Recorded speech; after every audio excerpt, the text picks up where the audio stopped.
Welcome back to Dating After 50 with Robin.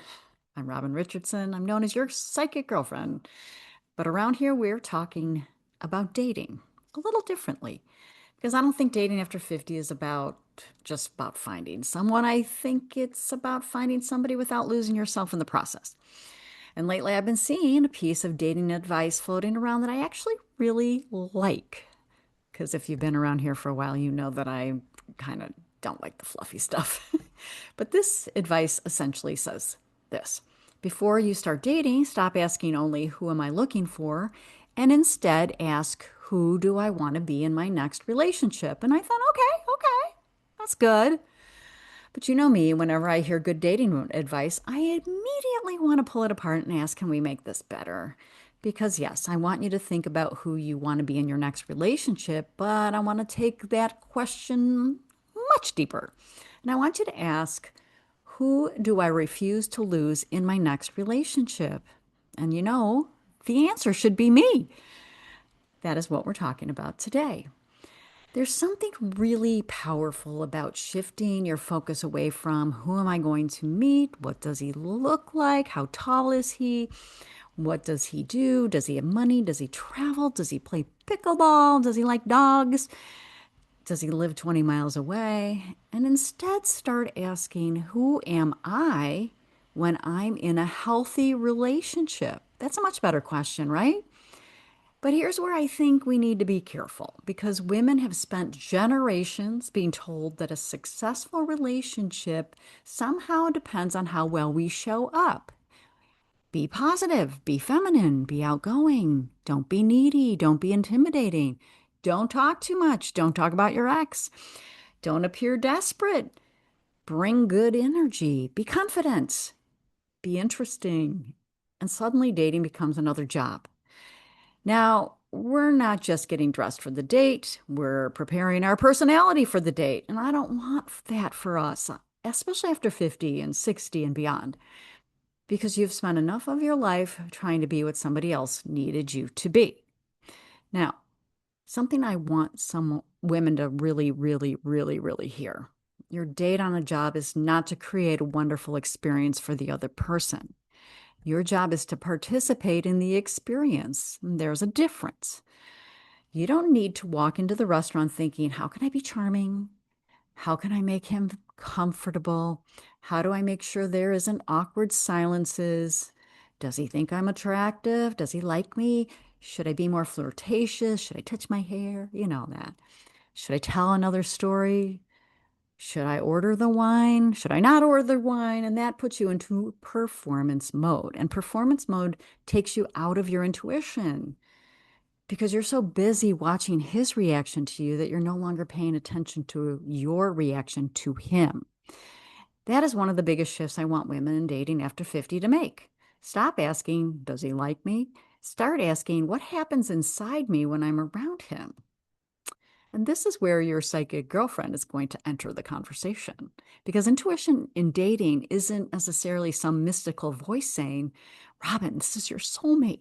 Usually it's a little quieter than that. Your body is constantly giving you information. Do you feel relaxed? Do you feel curious? Do you feel like yourself? Are you breathing normally? Do you feel like you're auditioning? Are you monitoring everything you say? Are you already trying to impress him? Are you making excuses for something he said? That's a big one, right? Are you feeling a strange tightness in your stomach while simultaneously telling yourself, but he's really successful. He looks good on paper. Pay attention to that because sometimes what we call chemistry is actually activation. And sometimes what we dismiss as no spark is simply the unfamiliar feeling of being around someone who doesn't activate our nervous systems. And that doesn't mean every calm person is your soulmate. It means give yourself enough time to gather information. You don't have to decide someone's entire future after one glass of Pinot Grigio or a Cabernet, whatever you prefer.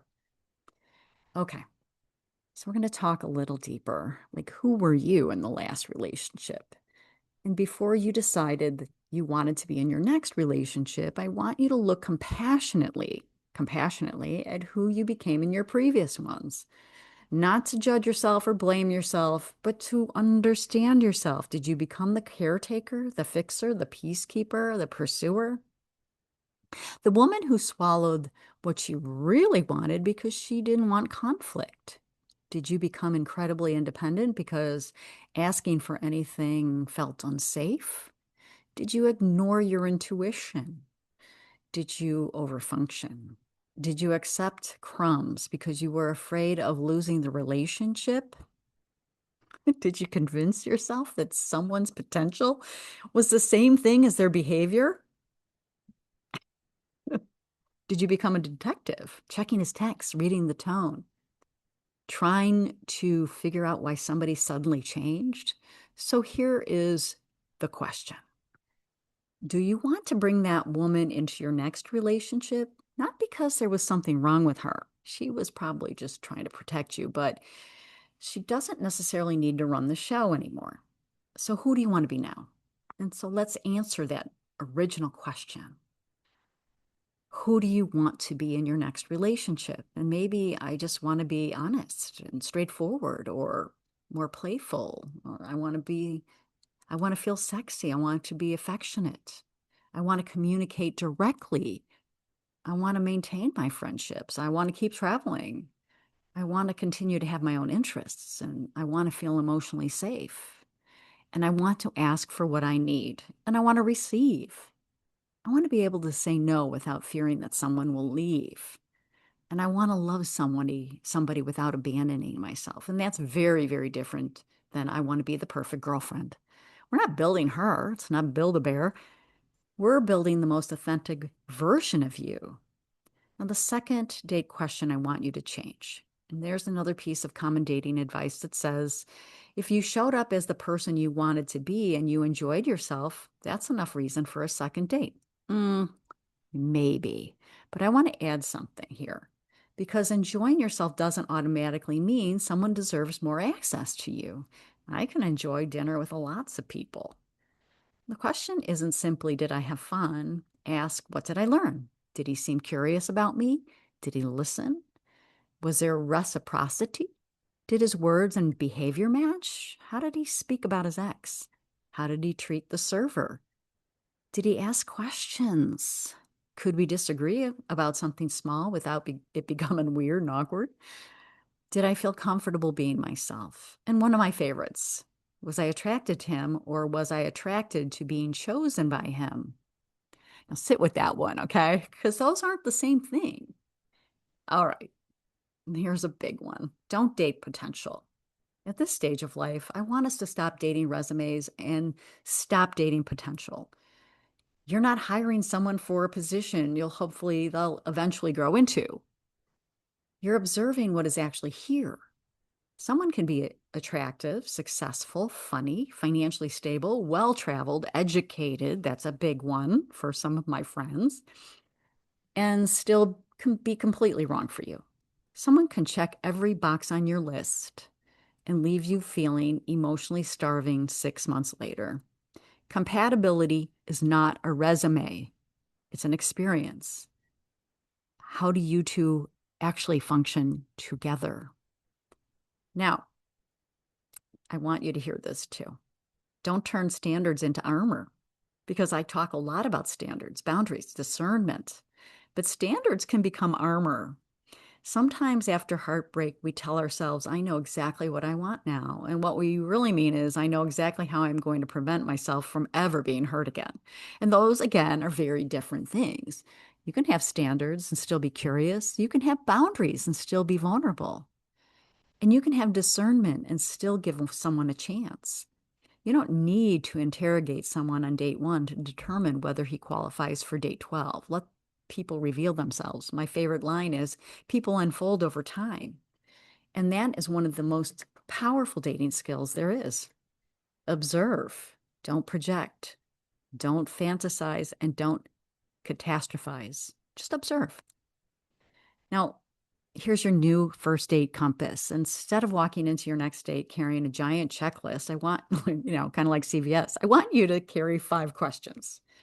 Number 1 is, can I be myself here? not the polished, fabulous version. You, just you. Number two, am I curious about this person? Not, is he perfect? Am I genuinely interested enough to know more? Number three, is there reciprocity? Are we both contributing to this conversation, to this experience? And number four, what is my body telling me? Calm, open, tense, activated, shut down? Don't judge it, just notice it. Number five, do I want another experience with this person? That's all a second date is. It's not a marriage proposal. It isn't exclusivity. It isn't permission to fantasize about Christmas together. It's simply, would I like another 2 hours of information? Well, that's the second date. Now, the question that benefits all of this, and this is what I get to thinking that this is the most important question, not who do I want, not even who do I want to be, but who am I unwilling to abandon in order to have love? Your friendships, your voice, your boundaries, your financial independence, your sexuality, your spirituality, your interests, your peace, your relationship with your children, your dreams, your sense of humor, your weird little Saturday morning ritual, whatever makes you you. Because healthy love should expand your life. It shouldn't slowly erase it. Now, I have a little homework for you. So before your next date, take a piece of paper and write, in my next relationship, I want to be a woman who, and just finish that sentence 10 times. Then write, in my next relationship, I will no longer, and finish that 10 times. And finally, I will know I am staying true to myself when, finish that 5 times. Now, don't make this about him. This exercise is completely about you because you are the one person who will be present for every date and every relationship and every chapter of your life. Dating after 50 isn't about becoming better at getting someone to choose you. I hate that. I want us to retire that idea. It's about becoming so connected to yourself that you can participate in love without disappearing inside it. Yes, think about who you want to be in your next relationship, but go further. Ask, who am I when I feel safe? Who am I when I'm loved well? And who am I when I'm not chasing? And who am I when I'm not proving? Who am I when I just trust myself? And most importantly, who do I refuse to lose again? You. That's the relationship we're protecting while we look for love. And ironically, that's often the version of you who is the most magnetic. Not because she's performing, but because she's present. Thank you all. Thank you for all hanging out with me today on Dating After 50 with Robin. I'm Robin Richardson, and remember, dating after 50 isn't about finding someone to complete you. It's about being so rooted in yourself that you can still recognize the kind of love that complements the life you've already built. You don't need to chase, you don't need to convince, and you definitely don't need to abandon yourself to keep somebody interested. Date from your power. Trust what you see, trust what you feel, and most of all, trust yourself.